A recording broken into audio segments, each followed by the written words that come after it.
UKPCS सामान्य अध्ययन PYQ and MCQ series Hindi lecture 5 पहला प्रश्न। एक उत्तराखंड में चित्रेश्वर प्रकार के सिक्के किसने निर्गत किए? ए. कत्यूरी, बी. कुनिंद, सी. चंद, डी. परमार। इस प्रश्न का उत्तर है बी. उत्तराखंड में चित्रेश्वर प्रकार के सिक्के कुनिंद ने निर्गत किए थे। कुनिंद वंश प्राचीन उत्तराखंड का एक महत्वपूर्ण वंश था जिसने सिक्के जारी किए थे। इन सिक्कों पर विभिन्न देवताओं और प्रतीकों की छवियां होती थीं, जो उस समय की धार्मिक और सांस्कृतिक धारा को दर्शाती हैं। कुनिंदों के सिक्के खासतौर पर व्यापारिक और धार्मिक उद्देश्यों के लिए प्रयोग में आते थे। चित्रेश्वर सिक्के इनकी एक प्रमुख विशेषता थे। अगला प्रश्न। 2 एपिरोजेनिक बल परिणाम है। ए. पृथ्वी की क्षैतिज हलचल का, बी. पृथ्वी की लंबवत हलचल का, सी. बृहद संचलन का, डी. विस्थापन का। इस प्रश्न का उत्तर है बी. एपिरोजेनिक बल पृथ्वी की लंबवत हलचल का परिणाम होते हैं। ये बल पृथ्वी के आंतरिक ऊष्मा और दबाव के कारण उत्पन्न होते हैं और भूमि के ऊपरी हिस्से को ऊपर या नीचे की ओर प्रभावित करते हैं। इसका परिणाम महाद्वीपों का उभार, उदाहरण स्वरूप पर्वत निर्माण या भूमि का डूबना हो सकता है। ये हलचलें धीमी और निरंतर होती हैं, जो लंबे समय में स्थलीय संरचनाओं में बदलाव लाती हैं। अगला प्रश्न। 3 सहारा मरुस्थल में उत्तर पूर्व व पूर्व से पश्चिम की ओर बहने वाली शुष्क पवनों को जाना जाता है। ए. बोरा, बी. सिरोक्को, सी. हर्मेटन, डी. मिस्ट्रल। इस प्रश्न का उत्तर है सी.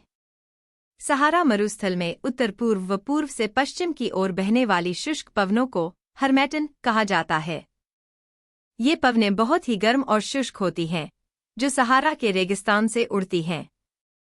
यह पवनें उच्च तापमान और कम आर्द्रता के कारण क्षेत्र को और भी सूखा और गर्म बना देती हैं। हर्मेटन पवनों के प्रभाव से मरुस्थल की जलवायु में अत्यधिक उष्णता और शुष्कता बढ़ जाती है। अगला प्रश्न। 4 लटकती घाटी स्थलाकृति निम्न में से किस भूआकृतिक प्रक्रिया से संबंधित है?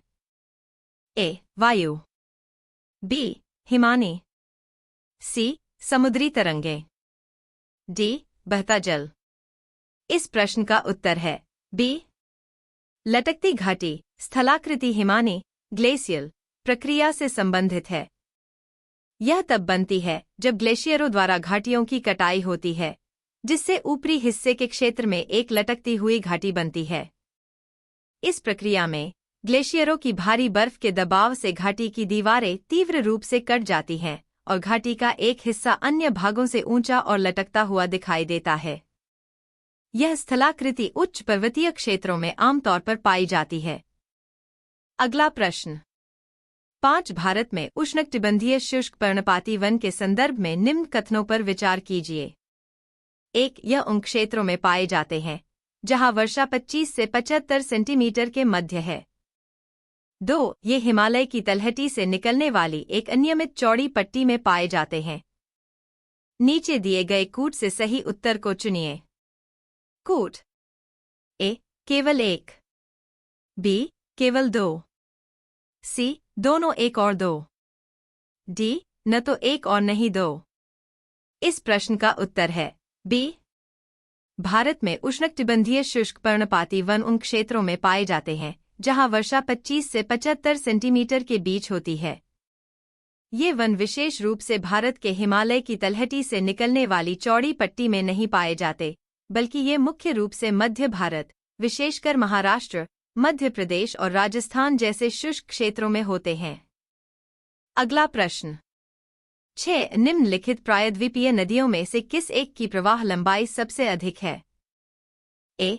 गोदावरी, बी. कृष्णा, सी. नर्मदा, डी. कावेरी। इस प्रश्न का उत्तर है ए. गोदावरी नदी प्रायद्वीपीय नदियों में से सबसे लंबी है।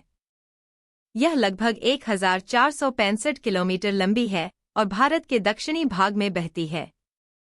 गोदावरी नदी महाराष्ट्र राज्य के त्र्यंबकेश्वर से निकलती है और विभिन्न राज्यों से होकर बहते हुए बंगाल की खाड़ी में मिलती है। इसके मुकाबले कृष्णा, नर्मदा और कावेरी नदियां छोटी हैं। अगला प्रश्न, 7 निम्न कथनों में से कौन सा भारत में लैटेराइट मिट्टी के संदर्भ में सही नहीं है? ए, इनमें चूना व नाइट्रोजन की कमी होती है। बी, यह अच्छी निर्माण सामग्री प्रदान करती है। सी, यह निक्षालन प्रक्रिया से प्रभावित होती है। डी, यह नमी पोषक व अधिक चिकनी मृदा कारक क्ले फैक्टर होती है। इस प्रश्न का उत्तर है डी, यह नमी पोषक व अधिक चिकनी मृदा कारक क्ले फैक्टर होती है। लैटेराइट मिट्टी अधिक चिकनी और नमी को बनाए रखने वाली नहीं होती है।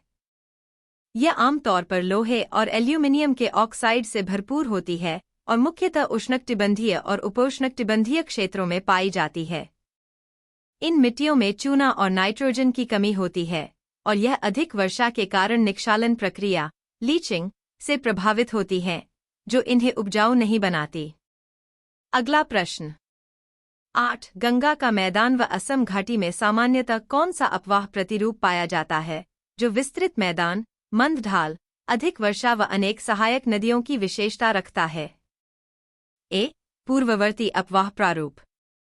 बी, द्रुमाकृतिक बटा वृक्षाकार अपवाह प्रारूप। सी, रेडियल अरीय अपवाह प्रारूप। डी, आयताकार अपवाह प्रारूप। इस प्रश्न का उत्तर है बी, गंगा का मैदान और असम घाटी में द्रुमात्मक या वृक्षाकार अपवाह प्रारूप पाया जाता है।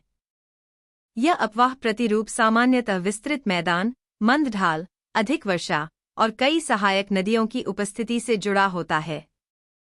इस प्रकार के क्षेत्र में नदियां शाखाओं की तरह फैलती हैं, जिससे इनका प्रवाह एक वृक्ष की शाखाओं की तरह दिखता है। इस प्रकार का अपवाह प्रारूप विशेष रूप से नदियों के विस्तार और उनका आपस में मिलना दर्शाता है, जो इन क्षेत्रों की भौगोलिक विशेषता है। अगला प्रश्न, 9 निम्न में से कौन सा एक वन समूह भारत के सर्वाधिक क्षेत्र में विस्तृत है?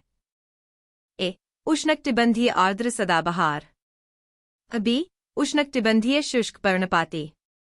सी, उष्णकटिबंधीय नम पर्णपाती। डी, उष्णकटिबंधीय अर्धसदाबहार। इस प्रश्न का उत्तर है सी, भारत में सर्वाधिक विस्तृत वन समूह उष्णकटिबंधीय नम पर्णपाती वन ट्रॉपिकल मॉइस्ट डिसिड्यूस फॉरेस्ट है। यह वन समूह मुख्य रूप से देश के उत्तर पूर्वी और मध्य क्षेत्रों में पाया जाता है। इन वनों में अधिक वर्षा होती है और यहाँ के पेड़ कुछ समय के लिए पत्तियां गिरा देते हैं। इन वनों में साल, साग, बांस और बबूल जैसे वृक्ष पाए जाते हैं। यह वन समूह भारतीय वनस्पति का एक महत्वपूर्ण हिस्सा है और इनका क्षेत्रफल अन्य प्रकार के वनों से अधिक है। अगला प्रश्न, 10 काबिनी नदी एक सहायक नदी है? ए, कावेरी की। बी, नर्मदा की। सी, तापी की। डी, गोदावरी। इस प्रश्न का उत्तर है ए, काबिनी नदी कावेरी नदी की एक प्रमुख सहायक नदी है। काबिनी नदी कर्नाटक राज्य के पश्चिमी घाट से निकलकर कावेरी नदी में मिल जाती है। यह नदी कावेरी नदी के जलग्रहण क्षेत्र का हिस्सा है और कर्नाटक तथा केरल राज्यों में बहती है। काबिनी नदी का मुख्य योगदान कावेरी नदी को पानी प्रदान करना है, जो दक्षिण भारत की एक महत्वपूर्ण नदी है।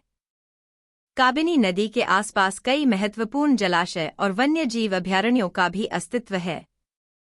अगला प्रश्न, 11 जब कोरियोलिस प्रभाव दाब प्रवणता बल द्वारा प्रतिभारित हो जाता है, तो परिणामस्वरूप उत्पन्न पवन को जाना जाता है?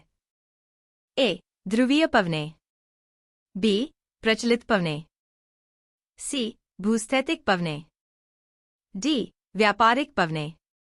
इस प्रश्न का उत्तर है सी, जब कोरियोलिस प्रभाव दाब प्रवणता बल द्वारा प्रभावित होता है, तो परिणामस्वरूप उत्पन्न पवन को भूस्थैतिक पवनें जियोस्ट्रॉफिक वाइंड्स कहा जाता है।